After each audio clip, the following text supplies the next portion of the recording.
గృహప్రవేశం చేసేటప్పుడు ఖచ్చితంగా పాటించవలసిన కొన్ని ముఖ్యమైన నియమాలు. గృహప్రవేశం అనేది ఒక పవిత్రమైన శుభకార్యం. కొత్త ఇల్లు లేదా ఫ్లాట్ లో ప్రవేశించే ముందు కొన్ని ముఖ్యమైన నియమాలను పాటించడం శుభసూచకంగా భావిస్తారు. గృహప్రవేశము ఇలా చేస్తే, ఈ నియమాలు కనుక పాటిస్తే మీకు సుఖ సంతోషాలతో పాటు అంతా శుభమే జరుగుతుంది. ప్రతి ఒక్కరికి జీవితంలో సొంతింటి కల అన్నది ఉంటుంది. చనిపోయే లోపు కనీసం ఒక చిన్న ఇల్లు అయినా కట్టుకోవాలని చాలా మంది అనేక రకాల కలలు కంటూ ఉంటారు.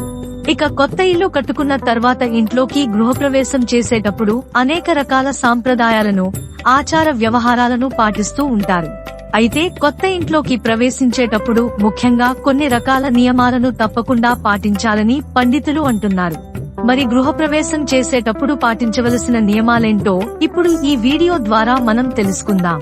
శుభవాస్తు ప్రకారం గృహ నిర్మాణం పూర్తయిన తర్వాత మంచి పాండిత్యం, శాస్త్ర పరిజ్ఞానం కలిగిన అనుభవజ్ఞులైన పండితుడిని సంప్రదించి మీ పేరు బలంతో గృహప్రవేశ ముహూర్తం పెట్టించుకోవాలి. మీ వ్యక్తిగత వెసులుబాటు కొరకు ఆదివారం ముహూర్తం కావాలని, ఇంకా మీకు అనుకూలంగా ఉండే సెలవు రోజులలో ముహూర్తం కావాలని పండితుడిని ఒత్తిడి చేయకూడదు. మీ పేరు బలంతో పంచాంగం ప్రకారం మంచి ముహూర్తం ఎప్పుడు నిర్ణయం అవుతుందో దానికే ప్రాధాన్యతను ఇవ్వాలి. గృహ ఆరంభ ముహూర్తం చేసిన తర్వాత ఇల్లు కట్టుట ప్రారంభించి నప్పుడు ఇంటికి 4 దిక్కులలో పంచలోహంతో చేయించిన మత్స్యయంత్రాలకు శాస్త్రోక్త విధి విధానాలతో ప్రాణ ప్రతిష్ఠ చేయించి గృహప్రవేశానికి ముందే సమస్త వాస్తు దోషాలను తొలగించే శక్తివంతమైన 4 మత్స్యయంత్రాలు, నవరత్నాలు స్థాపితం చేయించాలి. ఆర్థిక స్తోమత లేనివారు ఈశాన్యంలో స్థాపించుకోవాలి. కొంత ఖర్చుతో కూడుకున్నదైనను 4 వైపులా యంత్ర స్థాపితం చేయించుకుంటే శల్య దోషాలు, వాస్తు దోషాలు, వీధి పోటు దోషాలు, గ్రహదోషాలు, నరదృష్టి దోషాలు మొదలైనవి నివారించబడతాయి. మత్స్య యంత్రాలు స్థాపించిన ఇంట్లో నివసించే వారికి మానసిక తృప్తితో పాటు ఆరోగ్య, ఆర్థిక, కుటుంబ అన్యోన్యతలను కాపాడేందుకు సహకరిస్తుంది. ఏదైనా ఒక శుభదినం లేదా శుభతిథి రోజున కొత్త ఇంట్లోకి ప్రవేశిస్తే ఆ ఇంట్లో సంతోషం, శాంతి, ఆ కుటుంబంలో సిరి సంపదలు లభిస్తాయని పండితులు చెబుతున్నారు. గృహ నిర్మాణం పూర్తి అయిన తర్వాత జ్యోతిష్యులు నిర్ణయించిన శుభముహూర్తంలో ధర్మపత్ని సమేతంగా బంధువులు, మిత్రులతో సహా గృహప్రవేశం చేయవలెను. గృహ యజమాని దంపతులు పట్టు వస్త్రాలు ధరించి తమకు ముందు లేగదూడ కలిగిన ఆవును, నిండు బిందె నీళ్లు, ముతైదువులు పట్టుకుని స్థపతి, శిల్పి, మంగళ వాయిద్యాల శబ్దంతో పురోహితుడు నడుస్తున్నది అనుసరించి పూర్ణ కలశంతో ఈశాన్యం వైపు నుండి ప్రారంభించి గృహ ప్రదక్షిణలు చేయాలి. ఇలా ప్రదక్షిణలు చేస్తున్న సమయంలోనే 8 దిక్కులలో ఉండే వారిని అనగా ఈశాన్యము చరకీ దేవత, తూర్పు సర్వస్కంధ, ఆగ్నేయం విదారిక, దక్షిణం ఆర్యమ, నైరుతి పూతన, పడమర జంభక, వాయువ్యం పాపరాక్షసి, ఉత్తరం పిలిపించక అను దిక్పాలకు పెసరపప్పు, బియ్యం, పసుపు, సున్నం కలిపి వండిన అన్నం వెలగకాయంత ముద్దలు చేసి అన్ని దిక్కులలో అరటి ఆకులో కాని విస్తరి ఆకులో కాని బలి పెట్టవలను. ఎర్రని అక్షతలు, నవధాన్యాలు, కొబ్బరికాయ సమర్పరిస్తూ వాస్తుపద బాహ్యదేవతలకు వాస్తు బలులు సమర్పించాలి. ప్రదక్షిణలు పూర్తి చేసిన తర్వాత నిర్ణయించుకున్న సుముహూర్తము నకు గృహ సింహ ద్వారం నుండి దూడతో ఉన్న ఆవును ముందుగా పూజించి దానికి ఇష్టమైన ఆహారమును పెట్టవలెను. గుమ్మానికి గుమ్మడికాయ బలిహారం ఇవ్వాలి.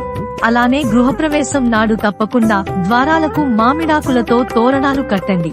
మామిడాకులని చాలా మంచిగా భావిస్తారు. పైగా ఇది పాజిటివ్ ఎనర్జీని ఇస్తుంది.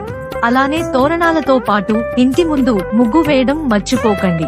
మీ ఇంటికి మీరు దేవుడిని ఆహ్వానిస్తున్నారు అంటే తప్పకుండా మొత్తం పరిసరాలు అంతా కూడా మంచిగా ఉండాలి. లక్ష్మీదేవికి ముగ్గులు అంటే ఎంతో ఇష్టం. లక్ష్మీదేవి కనుక ఇంట్లోకి వచ్చిందంటే ఆర్థిక బాధలు కూడా తొలగిపోతాయి. అలానే ఇంటి యజమాని కొబ్బరి, పసుపు, బెల్లం, బియ్యం మరియు పాలని తీసుకుని రావాలి. ఇలా తీసుకురావడం వల్ల నెగటివ్ ఎనర్జీ తొలగిపోతుందని పండితులు చెబుతున్నారు. ముందుగా ఆవును ద్వారం దాటించి పూర్ణ కుంభంలతో దేవుని పటము చేతబట్టుకుని యజమాని తాంబూలములో బియ్యం పోసి అందులో దేవతల విగ్రహాలు, మంగళహారతి చేత పట్టుకుని సింహాద్వారనకు మనస్సుతో నమస్కరించుకుని కుడికాలు ముందు పెట్టి గృహప్రవేశం చేయాలి. వారి వెనక ఇతర ముత్తైదువులు నిండు నీళ్ల బిందె, హారతులు మొదలగు వాటితో ప్రవేశం చేయాలి. అలాగే కొత్త ఇంట్లోకి ప్రవేశిస్తున్నప్పుడు మీరు పాత వస్తువులైన చీపురు వంటివి ఉపయోగించకుండా కొత్త వస్తువులు ఉపయోగించడం చాలా శుభప్రదం. గృహప్రవేశానికి ముందు ఇంట్లో ఎలాంటి వస్తువులు పెట్టకూడదు. గృహప్రవేశం తర్వాతనే సామాగ్రి ఇంట్లోకి తీసుకువెళ్ళాలి. గృహప్రవేశానికి ముందు ఇల్లు శుభ్రం చేసిన తర్వాత దర్వాజాలు మూసి ఉండాలి. కానీ ఇంటికి డోర్లు అమర్చనిదే గృహప్రవేశం చేయకూడదు. చీపురును లక్ష్మీదేవి స్వరూపంగా భావిస్తారు. చీపురు పట్టుకుని కొత్త ఇంట్లోకి ప్రవేశించడం అంటే లక్ష్మీదేవితో ఇంట్లోకి ప్రవేశించడం అని అర్థం. ఈ కారణంగా కొత్త ఇంట్లోకి ప్రవేశించేటప్పుడు చీపురుతో ఇంట్లోకి ప్రవేశిస్తారు. కొన్ని ప్రాంతాలలో గృహప్రవేశానికి ముందుగా ఇంట్లో జంతు బలులు ఇవ్వడం, వంటలు చేసి భోజనాలు పెట్టడం మొదలగునవి చేస్తుంటారు. శాస్త్ర ప్రకారం గృహప్రవేశంలో పండితుల వేద మంత్రోచ్చారణతో బలిహారం పెట్టే వరకు నూతన గృహంలో అంతకు ముందు నిప్పు వెలగకూడదు. అలాగే ఏ వంట చేయరాదు. కొంతమంది మూఢ నమ్మకాలతో లేదా శాస్త్ర పరిజ్ఞానం లేని వాళ్ల మాటలు నమ్మి చాలా పొరపాట్లు చేస్తున్నారు. అలా చేస్తే శాస్త్ర విరుద్ధం అవుతుంది. యజమాని గృహప్రవేశ భాగంలో ఇంట్లో గణపతి పూజ, పుణ్యాహవాచనము, అగ్ని ప్రతిష్ఠ, వాస్తు మండపారాధన, పాలు పొంగించి క్షీరాన్నం వండి పూజలో నివేదన చేయాలి. ఊర్ధ్వ పురుషునికి బియ్యం పిండితో చేసిన ఉండ్రాళ్లు, బెల్లం, నవధాన్యాలు మొదలగునవి ఇంటిపై కప్పులో బలిహారం ఇవ్వాలి. వాస్తు, గణపతి హోమం, నవగ్రహ పూజ, అష్టదిక్పాలకుల పూజ, గృహ కళ్యాణం, సత్యనారాయణ స్వామి వ్రతం జరిపించుకున్న తర్వాత స్థపతిని, శిల్పిని, పురోహితుని యాథాశక్తిగా నూతన వస్త్ర తాంబూలాలను ఇచ్చి వారిని సత్కరించి సంతృప్తిపరిచి వారి ఆశీర్వాదములు తీసుకోవాలి. అలాగే కొత్త ఇంట్లోకి ప్రవేశించేటప్పుడు ధాన్యం తీసుకువస్తారు. ధాన్యంతో కొత్త గృహప్రవేశం చేయడం వల్ల ఆ ఇంట్లో తిండికి లోటుండదని పండితులు చెబుతున్నారు. అదేవిధంగా కొత్త ఇంట్లోకి ప్రవేశించే సమయంలో కొబ్బరి మొక్క నాటడం ఆనవాయితీ. సముద్ర మథనం సమయంలో లక్ష్మీదేవితో పాటు కొబ్బరి చెట్టు కూడా ప్రత్యక్షమైందని చెబుతారు. కొబ్బరి చెట్టును కల్పవృక్షం అని కూడా అంటారు. హిందూ మతంలో కొబ్బరి చెట్టును తల్లిలా భావించి పూజిస్తారు. కొబ్బరి మొక్కతో కొత్త ఇంట్లోకి ప్రవేశించడం వల్ల లక్ష్మీ కటాక్షం, శ్రేయస్సు లభిస్తుంది. కొత్త ఇంట్లోకి ప్రవేశించేటప్పుడు ఆ ఇంట్లోనే కొత్త పొయ్యిపై పాలు కాచి పొంగించే ఆచారం ఉంది.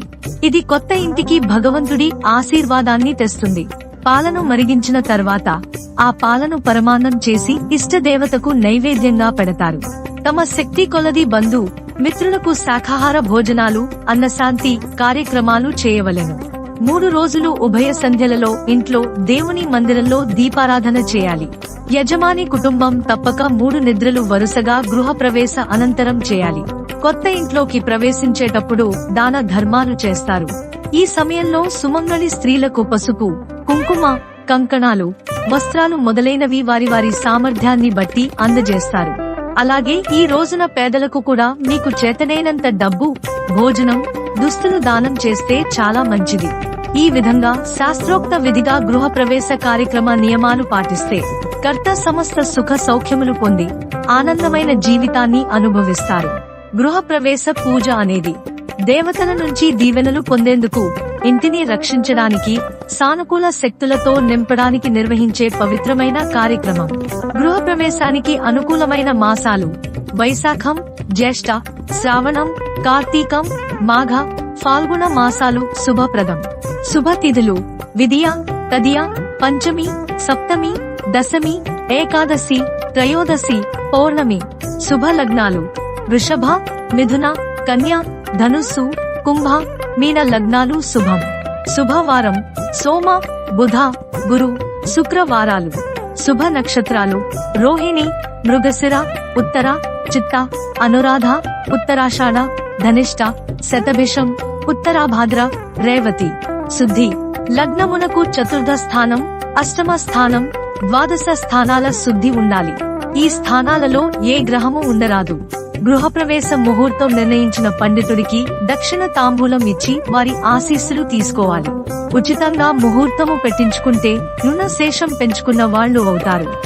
యథేచ్ఛగా గృహప్రవేశం చేస్తే శుభ ఫలితాలు కనబడవు. ఎన్నో వ్యయప్రయాసలు పడి ఎన్నో లక్షలు కోట్లు ఖర్చు పెట్టి సొంతింటి కళ నెరవేర్చుకుంటాము. అంతే ఆరాటంతో శాస్త్రోక్తంగా గృహప్రవేశం చేసుకుంటే వచ్చే ఫలితం అనుభవిస్తే కాని అర్థం కాదు. ఈ వీడియో గనుక మీకు నచ్చినట్లయితే ప్లీజ్ లైక్ చేసి మీ ఫ్రెండ్స్ కి షేర్ చేయండి. అలాగే మా కొత్త వీడియోస్ మీకు వెంటనే చేరాలంటే మా ఛానల్ ని సబ్స్క్రైబ్ చేసుకుని పక్కనే ఉన్నటువంటి బెల్ ఐకాన్ ని ప్రెస్ చేయండి. ధన్యవాదములు.